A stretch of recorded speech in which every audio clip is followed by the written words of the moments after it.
sacks. It's cool. I was just talking to Bob about it. It's really cool too that it's dispersed across so many different guys. We have a lot of non-traditional rushers like Shea and Rod that are both floating around 4 or 5 sacks right now. So it's just cool to be able to see so many different people involved with the pressure. And obviously, like the biggest thing is that, the pressure and the coverage work together. So it's been cool to see the DBs play on those pressures when we're bringing, 6 or 7 guys. Yeah. They're able to cover their butts off for a little bit and let us get enough time to get back there. I mean, your team is 1 sack away from all of last year's total. Yeah. You have 35, you have 36 all of last year. How do you? I know it's different blitzes, pressures, it's talent, it's a lot of different things coming together. But how do you explain why you're getting so many this year?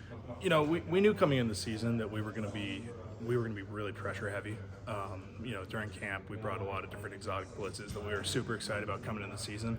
I don't think that we were necessarily thinking about a total number of sacks coming in. Our goal coming into the season is 30 sacks and 30 takeaways. So we got the sacks part. Yeah, worked ways to go. Well, we're working on the takeaways, but it's been super cool just to be involved with it. My role is more of a run stopper, but being in there and helping set up some of the sacks. Hawaii, it was really fun to. I think I had 2 or 3 that I was setting up JV sacks, and just seeing him and how excited he got, it was awesome. And I got to share one with him, so that was also cool. But in terms of just how contagious it is, and the way you guys are doing it with you're playing more dime and you have more DBs, and we're seeing Alex up on the line, and just you're confused in whether it be with just what do you make of just the style of defense that you're playing? You mentioned all the pressures that are getting called, just the style and the formations that you guys are going with for the most part. What do you think of that? It puts a lot of stress on other teams' fronts. Especially when we get into those 3rd and long situations. There's just so much stuff to ID. Sometimes we'll have 7 guys up in the line of scrimmage, and that's just a lot for any O-line to identify. But it's really cool, like you mentioned, how we're in dime a lot. Alex Tubner allows us to do so much stuff on defense that we weren't able to do in years past. He essentially plays both linebacker and safety at the same time. Mm-hmm. So, and if something's gray, Tubes is going to make it right. So it makes things a lot easier on the defense with what he does. They've got a back on San Diego State that thinks he's the best back in this conference. I'm sure you guys have seen that, heard about that. What are your thoughts on him and the challenge this week, and what he had to say? He's a good back. He runs hard. He plays physical brand of football, and they have a great O-line. So it's going to be a great challenge for our front this week to contain and stop the run. And that only happens one play at a time. So we put a lot of stress on the run game this week, and we're excited to get after it this week. You assume you have the best back in the nation on your side too. Is that absolutely any extra motivation for the defense when you heard stuff like that? People are always going to talk. We try to just focus on what's going on inside. So, we know that we have the best back in the country right now. So that helps our team, obviously, and having him in the building changes things drastically for our team. So we're just lucky. Safe to say the defense is aware of those comments, though, or the team is? You see him.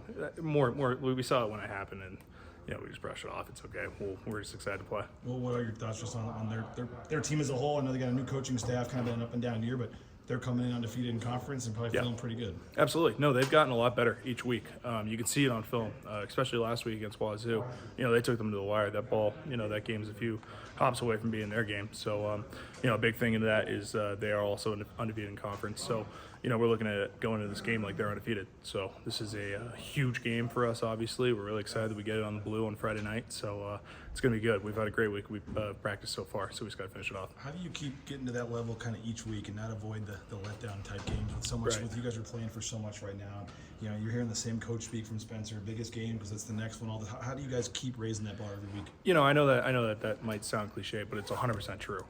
Each game doesn't matter in college football. Anybody can beat anybody at any moment. So you have to treat each game like it's the most important game of the season. And I think that just the culture that we have here and the way that we prepare for each game allows us to be successful on a weekly basis.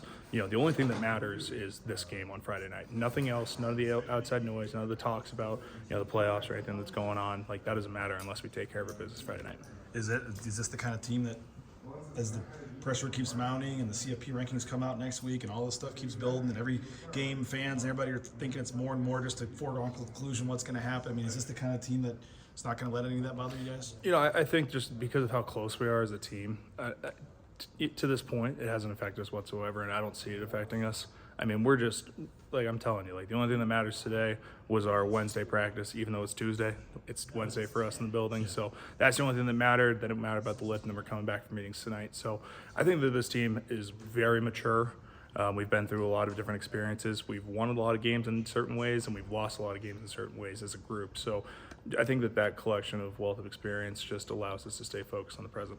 Your offense, I think, has converted like 9 straight fourth downs. You guys, have done pretty well on fourth down defense too. Just fourth down and what that can do for either side to swing a game. How big in those short yardage type situations do you guys on both sides of the ball put an emphasis on that? I mean, it's huge. Like you said, that might be the biggest momentum shifter in a game is either converting or missing out on a fourth down. So our offense to get 9 in a row, I mean, that's huge. That's their expectation going in.